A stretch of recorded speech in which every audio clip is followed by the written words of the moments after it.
What's your favorite reality TV show from Australia? I think you got it, Macros. I think you got it. It's Australian Border Patrol. I watched like 5 episodes of Canadian Border Patrol, and I was like, this show owns. And then I thought about it for like 2 seconds and was like, wait a minute, this show's like fucked up, man. People are having like the worst day of their life, and they're like, this bozo tried to bring salami into the Ottawa airport. That'll be $480. First few episodes with an uncritical gaze, I was like, get their ass, dummy. Nobody brings undeclared charcuterie into my country. Anyway, then I watched the Australian one, and it was like a little bit of that. And then there was a segment where they used gunships to like shoot warning shots at a refugee ship from Indonesia. And I was like, what the fuck? The 2 packages contained around 500 vials of steroids and sparked major customs investigations. Officers in Brisbane later detected another 12,000 steroid tablets concealed in the same biscuit packets. A Queensland woman is facing charges relating to this 3rd seizure. The charges carry a penalty of $110,000 and 5 years in jail.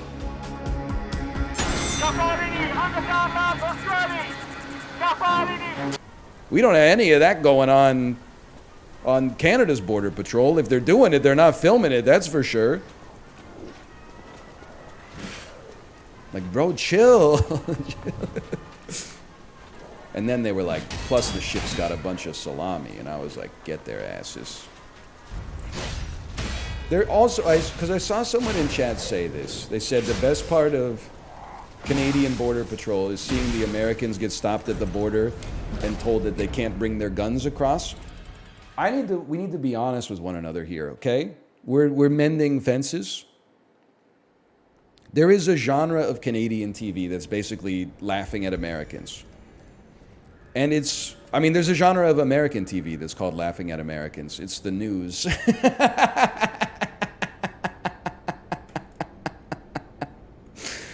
Oh, man. But, like, there was a show that a noted Canadian, he's like Canada's Jon Stewart, made. It was called Talking to Americans. They would go to America and basically get them to sign a petition or, like, say congratulations for some fucked up shit that didn't happen in our country. Like, for example, congratulations to Jean Poutine for being elected the 3rd Prime Minister of Canada or something like that. Governor Bush, a question from Canada. Good luck. Question from Canada. What about it? Prime Minister Jean Poutine said that he wouldn't endorse any candidate. He says that you look like the man who should lead the free world into the 21st century. Yeah, so what do you think about that? How's his endorsement? Well, I appreciate his strong statement. He understands I believe in free trade. He understands I want to make sure our relations with our most important neighbor to the north of us, the Canadians, is strong, and we'll work closely together. Congratulations to Canada for finally creating the first igloo that has electricity. Like, we're doing a story on your state capitol building here, and it's a downscale replica of the Capitol building in Washington, D.C. And our Capitol building in Canada is actually a downscale model of your Capitol building, except it's made out of ice. It's an igloo, you see. And we're worried about global warming and the fact that it might melt, so we're putting a dome over it. But in order to pay for it, we have to attract tourists. Would you be interested in visiting the Canada's national igloo? Absolutely. Yeah? Sure. Congratulations, Canada, on preserving your igloo. Congratulations, Canada, on preserving your national igloo. Yes, indeed.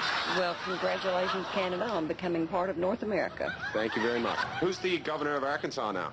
It's Mike Huckabee. Mike Huckabee. Mike Huckabee. Does he have an education at all, or? Oh, yes. He's a college graduate. I think he is college educated, though, at least. He seems like an intelligent guy. Yes, he does. Do you think he would know much about, say, Canada-U.S. relations, anything about Canada? I would think so. I would hope so.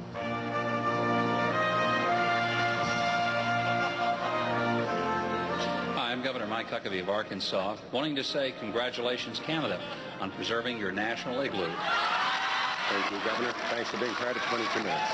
Congratulations, Canada, on legalizing staplers. Congratulations, Canada, on getting the electric lights in Parliament. Congratulations, Canada, for finishing the channel to China. I do need to say, to be fair, that exact same show has existed in like American late night forever. Like Jay Leno would send people out on the street and be like, "What's the capital of the country you live in?" And they would be like, California. And then they go, "Mwah, mwah."